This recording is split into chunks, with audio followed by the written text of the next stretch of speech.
be investigated. And could President Trump see himself, you said you just talked to him about this, could he see himself working with a Mayor Mamdani, somebody who on Meet the Press this weekend was given 3 chances to condemn the phrase globalize the intifada, but he couldn't?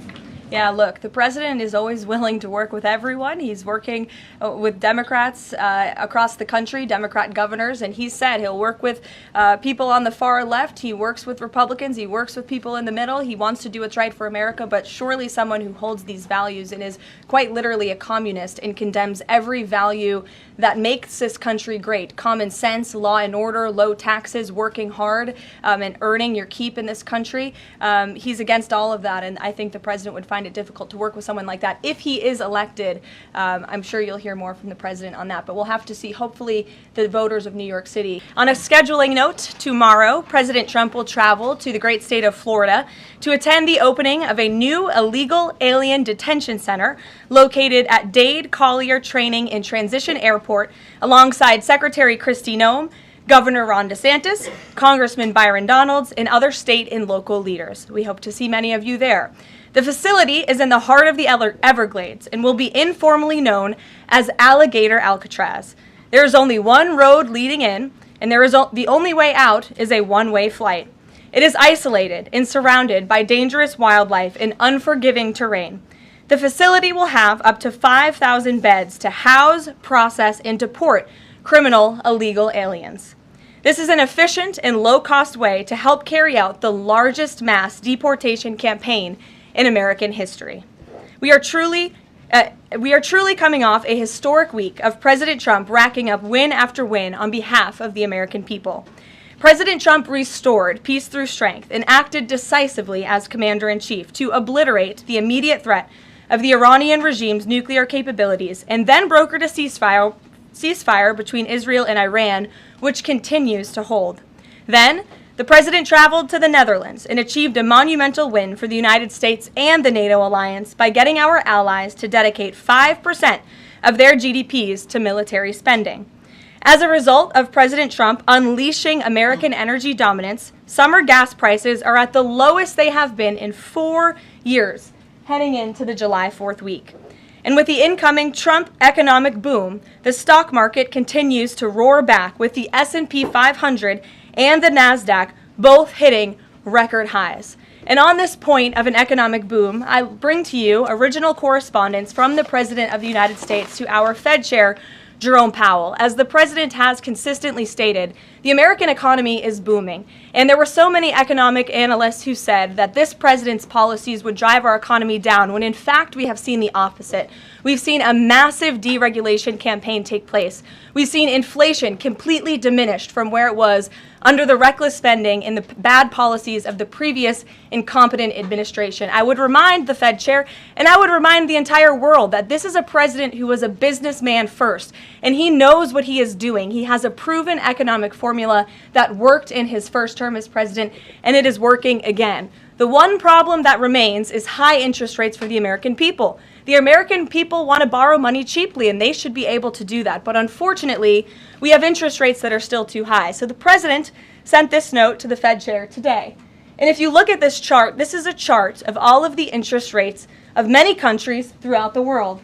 At the top is Switzerland. They're only paying a quarter for interest rates. Cambodia, Japan, Denmark, Thailand, Botswana, Barbados, Taiwan, Bulgaria, Cuba, Sweden, Morocco, Cabo Verde, South Korea, Algeria, Canada, Albania, Libya, Malaysia, China, New Zealand, Trinidad and Tobago, Czechia, Bolivia, Australia, Costa Rica, the Bahamas, Kuwait, Papua New Guinea, Bosnia, United Kingdom, and the UAE are all paying lower interest rates than the United States of America, which has one of the hottest and strongest economies in the world. The president sent this note to the Fed chair. It says, Jerome, you are as usual too late. You have cost the USA a fortune and continue to do so. You should lower the rate by a lot. Hundreds of billions of dollars are being lost, and there is no inflation. And the president is right. There is historically low inflation thanks to his policies. And we will continue to drive down the cost of living in this country for Americans. We will continue to deregulate. And it's also incredibly important that we pass this one big, beautiful bill, which is the largest tax cuts in American history. And that's why the White House and the president himself have been in touch with lawmakers all weekend long to get this bill passed. And they are working very hard to do so. It remains a top priority for the president. And this bill has exposed the clear differences between Republicans and Democrats in 2025. The Democrats are doubling down on craziness and radical policies that are undermining the very fabric of our country. Just look at the Democrat nominee for New York City Mayor, Zohran Mamdani. He's a Democrat socialist, really a communist, who proudly calls to defund the police, peddles anti-Semitism, praises pro-Hamas groups, wants Israel abolished, and believes wealthy Americans should not exist. Those are his words, just as recent as this weekend. Meanwhile, under President Trump's leadership, Republicans are fighting tirelessly for everyday middle-class working Americans who re-elected this president, and we're carrying out a revolution of common sense, and all of that is packed into this one big, beautiful bill. It delivers the largest middle and working class tax cuts in U.S. history. It keeps America safe by funding the largest ever one-time investment in border security. It's enough to reverse the Biden border invasion. And every single Democrat is against that, against securing our border and deporting millions of criminal illegal aliens. The One Big Beautiful Bill also strengthens and protects Medicaid benefits, despite what Democrats are saying, for eligible American citizens who rely on it, like pregnant women, children, seniors, and people with disabilities, by eliminating waste, fraud, and abuse that threaten to destroy this program that was intended for the most vulnerable in our society. And every single Democrat in Congress is against rooting out that waste, fraud, and abuse and blocking the 1.4 million illegal aliens who are currently improperly receiving these benefits that should be going to American tax-paying citizens. The Democrats in Congress are more concerned with defending illegal aliens than they are hardworking Americans. And the Big Beautiful Bill also revitalizes our military and enhances our defense capabilities, protects our country from emerging new threats by funding a cutting-edge missile defense system called the Golden Dome. And as we all know, the One Big Beautiful Bill makes the Trump tax cuts permanent. The White House and the president are adamant that this bill is passed and that this bill makes its way to his desk. Republicans need to stay tough and unified during the home stretch, and we are counting on them to get the job done. So, with that, we will take questions. John Fredericks is in our new media seat today. John, thanks for being here. We'll kick it to you. Thank you, Caroline. Let's get to the One Big Beautiful Bill first. It appears now you're going to get at least 50 votes in the Senate. There'll be some amendments. What is the president's confidence level in getting 218 votes in the House by the end of this week in order for him to sign it on Friday? Well, look, we are very well aware, the president is very well aware, that this bill needs to not only pass out of the Senate, but it needs to go back to the House, and we need the full weight of the Republican conference to get behind this bill, and we expect them to, and we are confident that they will. The president has been working hand in hand with Senate Majority Leader Thune and also our House Republican leader, or the Speaker of the House, Mike Johnson, both of whom will be at the White House today to meet with the president yet again. I believe they were here this morning, actually. I have one follow-up. Sure. You outlined Jerome Powell and the note that the president just sent to him. There are many who believe that Powell has been politicized in a lot of different ways. The president has not been shy about acting on things that he believes in. Why not just fire Jerome Powell and put in somebody that is going to lower rates? Why wait? Well, it's a good question, and one you can ask the president, because that's a decision for him to make. But you're right to point out the politicization of the Fed, and it's very unfortunate for our country. But Jerome Powell cut rates numerous times ahead of the election when Joe Biden was in this Oval Office, but now he refuses to, and the economy is in a much better place. So there really isn't a good explanation for that, and the president is rightfully calling attention to it. Thank you. Kelly. Good afternoon. On Iran, the president posted on his social that he is not even talking to them anymore. When we were at NATO, he said he expected the U.S. and Iran to have talks as early as this week and that he might even want to see a written agreement. What is the update now if he's saying he's not even talking? So as I told you from the podium last week, I said the administration, and namely our special envoy Steve Witkoff, has been in communication both directly and indirectly with the Iranians. That communication continues. The president himself has not talked to Iran, which he pointed out in his truth statement. Peter. Thank you, Caroline. Does President Trump want Zohran Mamdani deported? I haven't heard him say that. I haven't heard him call for that. But certainly he does not want this individual to be elected. I was just speaking to him about it and his radical policies that will completely crush New York City, which is obviously a city that the president holds near and dear to his heart. There's this Congressman Andy Ogles. He wants the Attorney General Bondi to explore denaturalization proceedings because he thinks Mamdani could have misrepresented or concealed material support for terrorism based on rap lyrics he wrote in 2017. Does President Trump think this is a worthwhile use of the Attorney General's time? Well, I'll let the president speak to that. I have not seen those claims, but surely if they are true, it's something that should be investigated. And could President Trump see himself, you said you just talked to him about this, could he see himself working with a mayor, Mamdani, somebody who on Meet the Press this weekend was given 3 chances to condemn the phrase globalize the intifada, but he couldn't? Yeah, look, the president is always willing to work with everyone. He's working with Democrats across the country, Democrat governors, and he said he'll work with people on the far left. He works with Republicans. He works with people in the middle. He wants to do what's right for America, but surely someone who holds these values and is quite literally a communist and condemns every value that makes this country great. Common sense, law and order, low taxes, working hard, and earning your keep in this country. He's against all of that, and I think the president would find it difficult to work with someone like that. If he is elected, I'm sure you'll hear more from the president on that, but we'll have to see. Hopefully the voters of New York City choose wisely. Sure.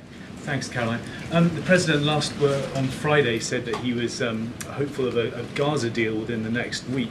Can you give us an update on any progress towards that, and on any talks that the White House is having with Israel on that? Sure. Well, I know that Mr. Dermer is in Washington this week to meet with senior officials here at the White House. I also know that this administration is in constant communication with Israeli leadership, and the president himself speaks frequently, as you know, to Prime Minister Netanyahu. But this has been a priority for the president since he took office, to end this brutal war in Gaza. It is because of this president that humanitarian aid is being brought into the region. It's heartbreaking to see the images that have come out from both Israel and Gaza throughout this war, and the president wants to see it end. He wants to save lives, and however, the main priority for the president also remains to bring all of the hostages home out of Gaza. As you know, his tireless effort has brought home many of the hostages, including all of the American hostages who were held there. So he wants to see both things happen, and we're continuing to work very hard to do those things. Sure. Yeah, thanks, Caroline. What is the White House's response to Senator Tillis's criticism articulated from the Senate floor yesterday, in which he said passing the big, beautiful bill would betray President Trump's promise to protect Medicaid? Well, he is just wrong. And the president and the vast majority of Republicans who are supportive of this legislation are right. This bill protects Medicaid, as I laid out for you, for those who truly deserve this program: the needy, pregnant women, children, sick Americans who physically cannot work. And what it does is it ensures that able-bodied Americans who can work 20 hours a week are actually doing so, and that will therefore strengthen and protect those benefits for Americans who need it, as well as cutting out the waste, fraud, and abuse, as well as getting 1.4 million illegal aliens off of the program. So all of those measures are actually going to protect it for those who need it. That's the president's position, and that's what this bill does, and that's why Republicans need to vote for it and get it to the president's desk. That kind of criticism from a Republican senator, is that reason for concern for the passage of this?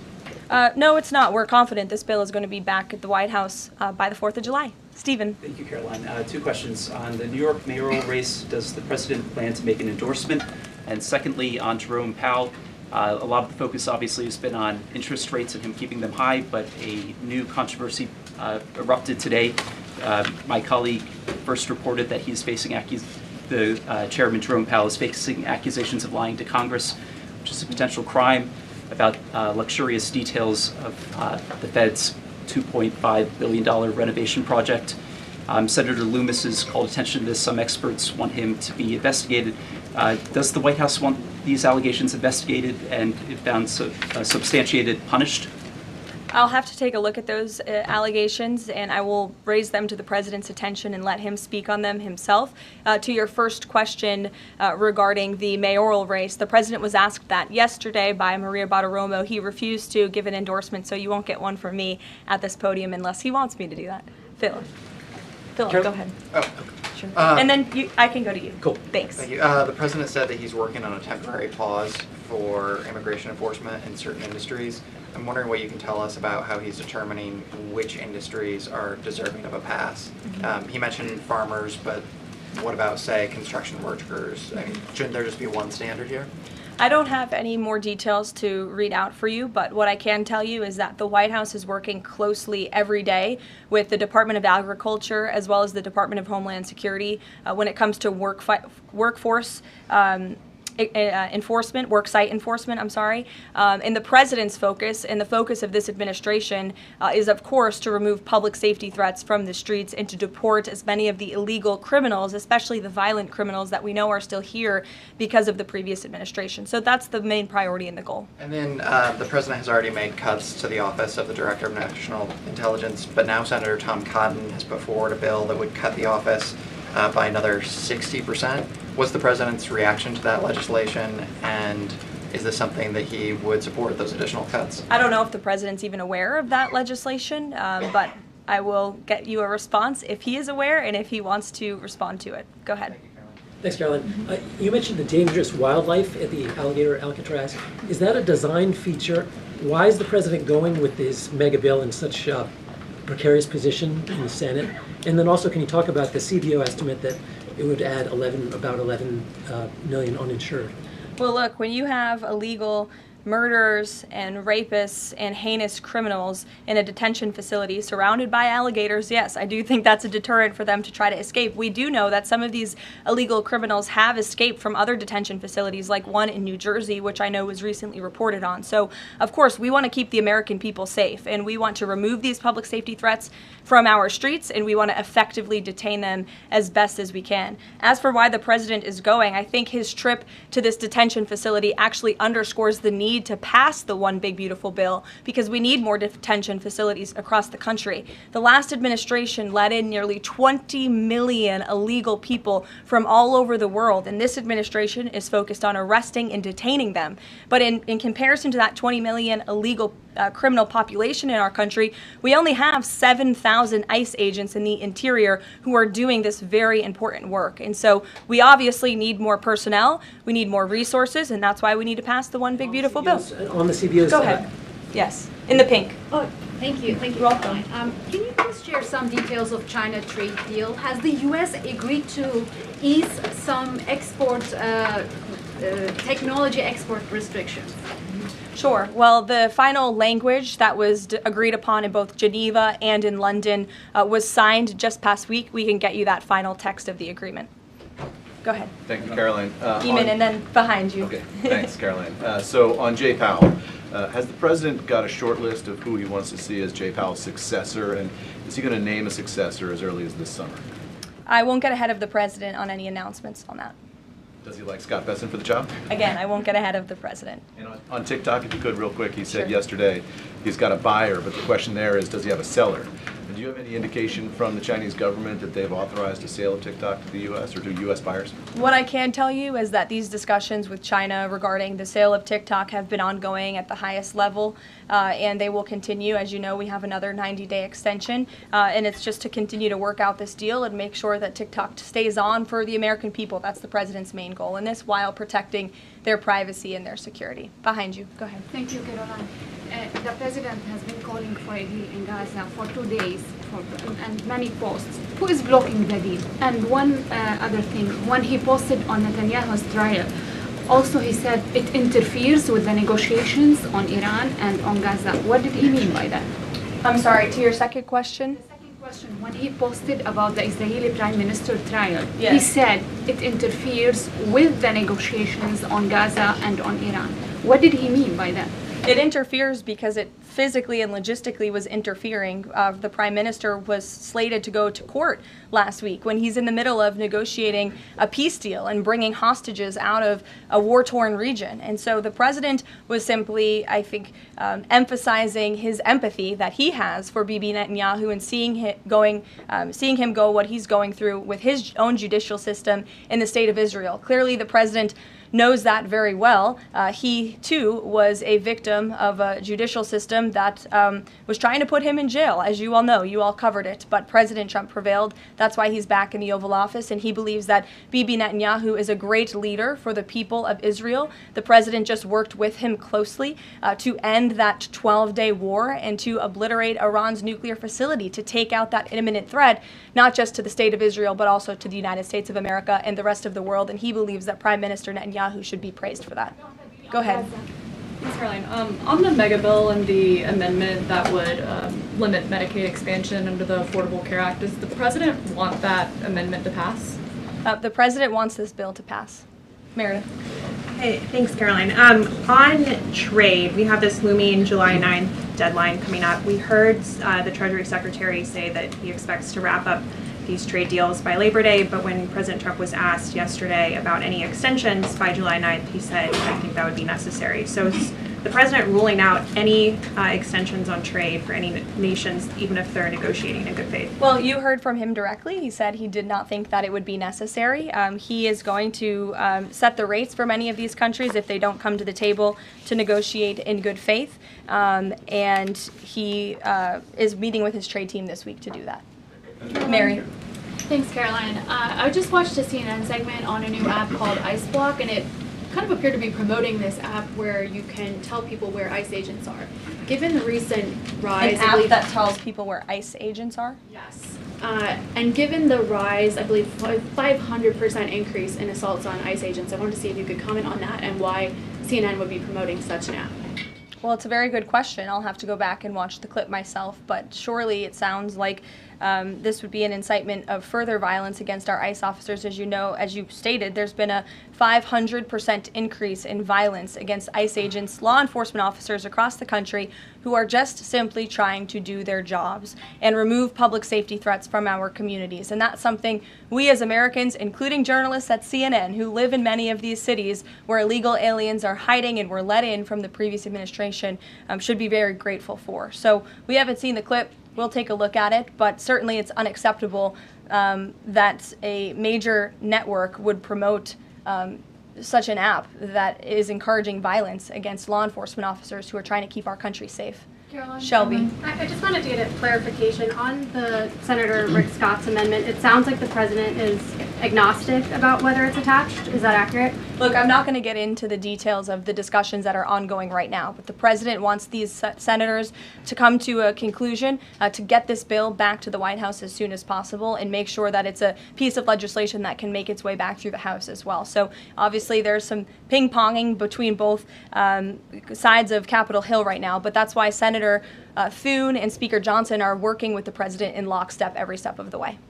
In the back, News Nation, go ahead. Thanks, Caroline. The president did and announce... then in front of you, yes. In front of... Sure, I'll take both of you. The president did announce last week that the trade deal with India is closed and this could happen anytime soon. Are there any roadblocks as of now? Are there any updates on that?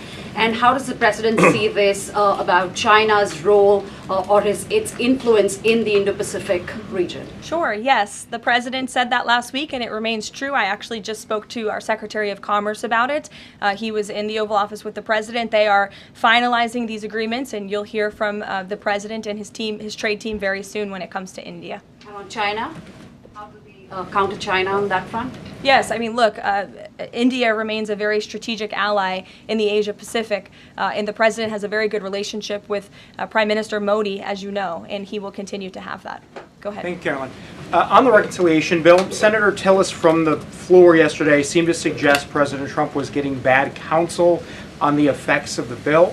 Is President Trump aware of the analyses, and there are several of these, that suggest if rural hospitals potentially close, if there are Medicaid patients in the millions that become ineligible for that? Yes, and that claim is just simply untrue. Rural hospitals comprise 7% of all hospital spending on Medicaid, and that illustrates that they have not benefited from the massive increase of waste, fraud, and abuse under the Biden administration. So this bill strengthens Medicaid. It will protect those benefits that hardworking Americans need, and that's why the president wants this bill to pass. The senator was wrong. The president put out a Truth Social post addressing it, and then the senator announced he's no longer running for office anymore. So I think that case has been closed, and the White House is continuing to focus on getting this legislation to the president's desk for his signature. Go ahead.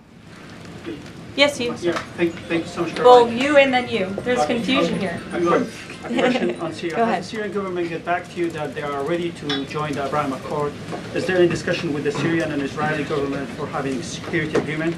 Is the first question. And the second question, what's the end goal for talking with the Iranian? Is that only focused on the nuclear program, or are you willing to speak about the other issues like the proxy groups and ballistic missiles, or even trade with Iran? So as for discussions between Syria and Israel, you'll have to reach out to those respective governments. I can't comment on that. But what I can tell you is that this afternoon, the president will be signing an executive order to terminate the United States sanctions program on Syria. And this is in an effort to promote and support the country's path to stability and peace. The order will remove sanctions on Syria while maintaining sanctions on the former President Assad, his associates, human rights abusers, drug traffickers, persons linked to chemical weapons activities, ISIS and their affiliates, and Iranian proxies. And this is, again, an action that the president promised and shocked the world with in Saudi Arabia, because he's committed to supporting a Syria that is stable, unified, and at peace with itself and its neighbors. The president met with Syria's new president when we were in the Middle East, as you know, and so this is another promise made and promise kept by this president to promote peace and stability in the region. Go ahead, Alice. Sure. Questions on two topics, if you don't mind. Sure. Alice with NTD here. First, on Canada. Canada says it's now dropping its digital services tax on American tech companies days after President Trump says he's halting all trade talks with Canada. First, what's the president's reaction to this? Can you tell us more about his call with Prime Minister Carney over the weekend? How did he get Carney to drop it? And also, what's the impact on American tech companies given this latest progress, as the president says he has been fighting for American tech companies? It's very simple.